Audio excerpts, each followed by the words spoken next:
ಧನುಸ್ಸು ರಾಶಿ ಧನಾಗಮವಾಗ್ತಕ್ಕಂತಹ ಸೂಚನೆ. ಹಣ ಏನೋ ಬಂದುಬಿಡುತ್ತೆ, ಎಷ್ಟೋ ಬಂದುಬಿಡುತ್ತೆ ಅಂತಲ್ಲ, ಒಂದಷ್ಟು ಹಣ ನಿಮ್ಮ ಕೈ ಸೇರ್ತಕ್ಕಂಥದ್ದು, ಅಷ್ಟರಲ್ಲೇ ತೃಪ್ತಿಯನ್ನು ಪಟ್ಕೊಳ್ಬೇಕಾದಂಥದ್ದು.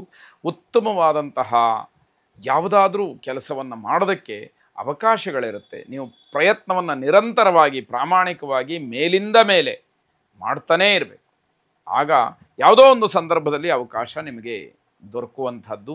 ಅಂತಹ ಅವಕಾಶ ನಿಮಗೆ ಒಂದು ತಿರುವನ್ನು ಕೊಡುತ್ತೆ, ಒಂದು ಬದಲಾವಣೆಯನ್ನು ಕೊಡುತ್ತೆ, ಪರಿವರ್ತನೆಯನ್ನು ಮಾಡುತ್ತೆ. ಅದರಿಂದ ಆಗ್ತಕ್ಕಂತಹ ಲಾಭ, ಅನುಕೂಲ ನಿಮಗೆ ವಿಶಿಷ್ಟವಾಗಿ ಸಿಕ್ಕುವಂಥದ್ದಾಗತ್ತೆ. ಪ್ರೇಮಿಗಳಿಗೆ ಅನುಕೂಲ ಜೊತೆಗೆ ಲಾಭ, ಶುಭ ಇರತಕ್ಕಂತಹ ದಿವಸ. ಅಂದರೆ ನಿಮಗೆ ಅನುಕೂಲಕರವಾಗಿ ವಾತಾವರಣ ಇರುತ್ತೆ, ಜೊತೆಗೆ ಏನೋ ಲಾಭವಾಗುತ್ತೆ. ಯಾವುದೋ ಉಡುಗೊರೆಗಳು ಸಿಕ್ಬೋದು, ಒಳ್ಳೆಯ ಮಾತುಗಳು ಸಿಕ್ಬೋದು, ಆಶೀರ್ವಾದ ಸಿಕ್ಬೋದು. ನೀವು ಅಂದುಕೊಂಡಂತಹ ವಿಚಾರಕ್ಕೆ ನಿಮಗೆ ದೊಡ್ಡವರು ಒಪ್ಪಿಗೆಯನ್ನು ಸೂಚಿಸಬಹುದು. ಹೀಗೆ ಹಲವಾರು ರೀತಿಯಲ್ಲಿ ಶುಭ ಲಾಭಗಳು ಆಗ್ತಕ್ಕಂತಹ ದಿವಸವಾಗತ್ತೆ. ಉದ್ಯೋಗದಲ್ಲಿ ಸೋಲಾಗತ್ತೆ, ಅದರಿಂದ ನಿರಾಸೆ ಉಂಟಾಗತ್ತೆ. ಉದ್ಯೋಗದಲ್ಲಿ ನೀವೇನೋ ಅಪೇಕ್ಷೆಯನ್ನು ಇಟ್ಟುಕೊಂಡು ಕೆಲಸ ಮಾಡ್ತಾ ಇರ್ತೀರಿ, ಆ ಒಂದು ಹಂತವನ್ನು, ಆ ಘಟ್ಟವನ್ನು ತಲುಪಲಿಕ್ಕೆ ಸಾಧ್ಯ ಆಗದಲೇ ಸೋಲನ್ನು ಅನುಭವಿಸಿದ ಅನುಭವ ನಿಮಗಾಗತ್ತೆ. ಅದು ಬೇಸರಕ್ಕೆ ಕಾರಣವಾಗುತ್ತೆ, ನಿರಾಸೆ ಉಂಟಾಗತ್ತೆ, ಆಸೆಯನ್ನು ಕಳ್ಕೊಂಡ್ಬಿಡ್ತೀರಿ. ಮತ್ತೆ ನಾನು ಈ ಮಟ್ಟಕ್ಕೆ ಏರ್ತೀನೋ ಇಲ್ವೋ ಅನ್ನುವಂತಹ ಒಂದು ನಿರಾಸೆ ನಿಮ್ಮಲ್ಲಿ ಶುರುವಾಗುತ್ತೆ ಎನ್ನುವಂಥದ್ದು. ಕುಟುಂಬದಲ್ಲಿ ಆತಂಕ ಮನೆ ಮಾಡುತ್ತೆ.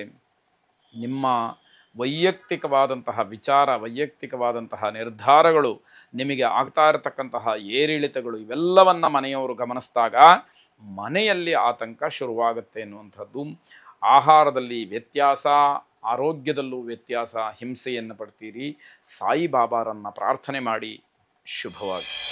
ಮಕರ ರಾಶಿ ದಾಂಪತ್ಯದಲ್ಲಿ ಇರತಕ್ಕಂತಹ ಸಮಸ್ಯೆಗೆ ಸಣ್ಣದಾದ ಪರಿಹಾರ ಸಿಕ್ಕತ್ತೆ. ಆದರೆ ಪೂರ್ಣ ಸರಿ ಹೋಯಿತು ಅಂತ ಹೇಳಿ ಅಂದ್ಕೊಳ್ಳೋ ಹಾಗಿಲ್ಲ.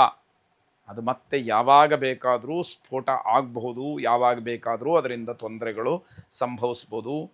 ಇಂದು ಯಾವುದೇ ರೀತಿಯ ತಿಳಿದೇ ಇರತಕ್ಕಂತಹ ಕೆಲಸಗಳನ್ನು ಮಾಡಬೇಡಿ. ಈ ಕೆಲಸ ನನಗೆ ಗೊತ್ತಿಲ್ಲ ಅಂತಾದಾಗ ಅದನ್ನು ನಾನು ಪ್ರಯತ್ನಪೂರ್ವಕವಾಗಿ ಮಾಡ್ತೀನಿ ಅಂತ ಹೇಳಿ ಮುಂದೆ ಹೋಗೋದಿದೆಯಲ್ಲ, ಅದರಿಂದ ದೊಡ್ಡ ಸಮಸ್ಯೆ ಆಗುತ್ತೆ, ದೊಡ್ಡ ನಷ್ಟವಾಗುತ್ತೆ. ಎಚ್ಚರಿಕೆಯನ್ನು ವಹಿಸಿ. ಪ್ರೇಮಿಗಳಿಗೆ ಸವಾಲುಗಳು ಹೆಚ್ಚಾಗ್ತಕ್ಕಂತಹ ದಿವಸ. ಒಂದರ ಮೇಲೊಂದು ಸವಾಲು ಮತ್ತೆ ಮತ್ತೆ ಕಾಡುವಂಥದ್ದಾಗುತ್ತೆ. ಸ್ವಂತ ಉದ್ಯೋಗದವರಿಗೆ ಲಾಭ ಇದೆ, ಉದ್ದಿಮೆಯನ್ನು ನಡೆಸ್ತಕ್ಕಂಥವರಿಗೆ ಲಾಭ ಇದೆ ಅಂತ ಅರ್ಥ. ತಾಂತ್ರಿಕವಾಗಿ ಕೆಲವು ಸಮಸ್ಯೆಗಳು ಕಾಡಬಹುದು, ಅದು ಪ್ರತಿನಿತ್ಯವೂ ಇರತಕ್ಕಂತಹದ್ದು.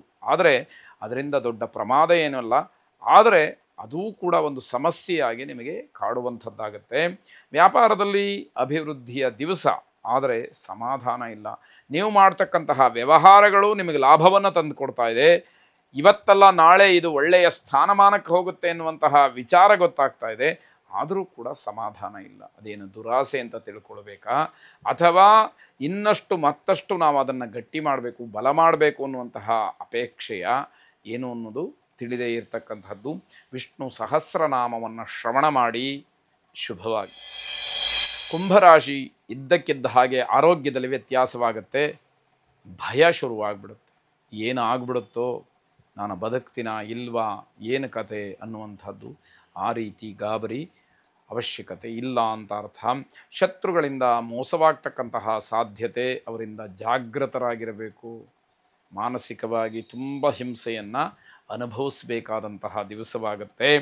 ಅಪವಾದಕ್ಕೆ ಒಳಗಾಗ್ತೀರಿ. ನಿಮ್ಮದಲ್ಲದೇ ಇರತಕ್ಕಂತಹ ತಪ್ಪಿರಬಹುದು, ಅಥವಾ ನೀವೇ ಮಾಡಿದಂತಹ ತಪ್ಪೂ ಇರಬಹುದು. ಎರಡರಿಂದ ಅವಮಾನವಾಗ್ತಕ್ಕಂಥದ್ದಿದೆ.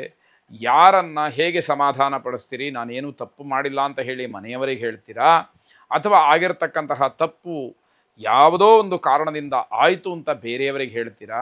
ಹೇಗೆ ಸಮಾಧಾನವನ್ನು ಮಾಡ್ತೀರಿ ಅನ್ನುವಂಥದ್ದು ಪ್ರಶ್ನೆಯಾಗತ್ತೆ. ಮಕ್ಕಳ ವಿಚಾರದಲ್ಲಿ ಚಿಂತೆ ಶುರುವಾಗುತ್ತೆ. ಮಕ್ಕಳ ಭವಿಷ್ಯ ಏನು, ಅವರ ವಿದ್ಯಾಭ್ಯಾಸ ಏನು, ಅವರ ಜೀವನ ಏನು, ಇವೆಲ್ಲವೂ ಕೂಡ ಸಾಲು ಸಾಲಾಗಿ ಪ್ರಶ್ನೆಗಳಾಗತ್ತೆ. ಬಂಧುಗಳಲ್ಲಿ ವಿರಸ ಉಂಟಾಗತ್ತೆ, ಬಂಧುಗಳಲ್ಲಿ ಮಾತುಕತೆ ನಿಂತು ಹೋಗುತ್ತೆ. ಇದನ್ನು ಗಮನಿಸ್ಕೊಳ್ಬೇಕು. ಕೈ ಹಾಕದಂತಹ ಕೆಲಸಗಳು ಅರ್ಧಕ್ಕೆ ನಿಂತು ಹೋಗುತ್ತೆ. ಯಾರ ಸಹಕಾರವೂ ಕೂಡ ಸಿಕ್ಕೋದಿಲ್ಲ. ಸುದರ್ಶನ ಮಹಾವಿಷ್ಣುವನ್ನು ವಿಶೇಷವಾಗಿ ಪ್ರಾರ್ಥನೆ ಮಾಡಿ. ನಿಮಗಿರತಕ್ಕಂತಹ ಎಲ್ಲ ಆಪತ್ತುಗಳು, ಅಷ್ಟಕಷ್ಟಗಳು ನಿವಾರಣೆಯಾಗಲಿ. ಶುಭವಾಗಿ. ಕೊನೆಯದಾಗಿ ಮೀನರಾಶಿ ಮಕ್ಕಳ ಜೀವನದಲ್ಲಿ ಸಮಸ್ಯೆ ಆಗಬಹುದು. ಪೋಷಕರಾಗಿ ನೀವು ಅದನ್ನು ನೋಡಿ ಸುಮ್ಮನೆ ಕೂತ್ಕೊಳ್ಳೋದಕ್ಕಾಗೋದಿಲ್ಲ. ಆದರೆ ಆ ಸಮಸ್ಯೆಯನ್ನು ಅನುಭವಿಸಿಯೇ ತೀರಬೇಕಾ ಅನ್ನುವಂಥದ್ದು ಪ್ರಶ್ನೆಯಾಗತ್ತೆ. ಬಂಧುಗಳಿಂದ ಅಪಹಾಸ್ಯಕ್ಕೆ ಅವಕಾಶ ಇದೆ.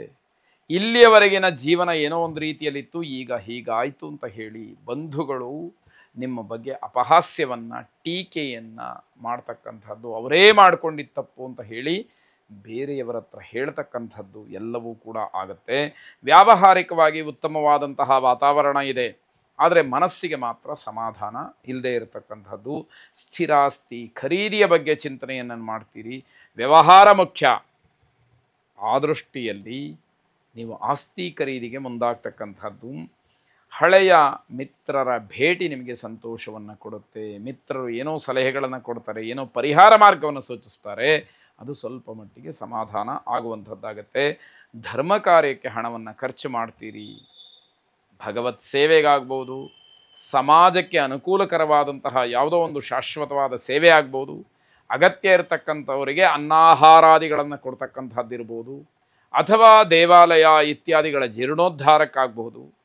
ಸಮಾಜದಲ್ಲಿ ಒಳ್ಳೆಯ ಕೆಲಸಕ್ಕೆ ಹಣವನ್ನು ಖರ್ಚು ಮಾಡ್ತೀರಿ ಅಂತಕ್ಕಂಥದ್ದು ತುಂಬ ದೊಡ್ಡ ಸಮಾಧಾನದ ವಿಚಾರ. ಶ್ರೀರಾಮನನ್ನು ಪ್ರಾರ್ಥನೆ ಮಾಡಿ. ರಾಮಾಯ ರಾಮಭದ್ರಾಯ ರಾಮಚಂದ್ರಾಯ ವೇಧಸೆ ರಘುನಾಥಾಯ ನಾಥಾಯ ಸೀತಾಯಾಃ ಪತಯೇ ನಮಃ ಎಂಬ ಪ್ರಾರ್ಥನೆ ನಿಮ್ಮದಾಗಿರಲಿ. ಆ ಶ್ರೀರಾಮಚಂದ್ರನ ಸಂಪೂರ್ಣ ಅನುಗ್ರಹ ಆಶೀರ್ವಾದ ನಿಮ್ಮ ಮೇಲಿರಲಿ. ಶುಭವಾಗಿ.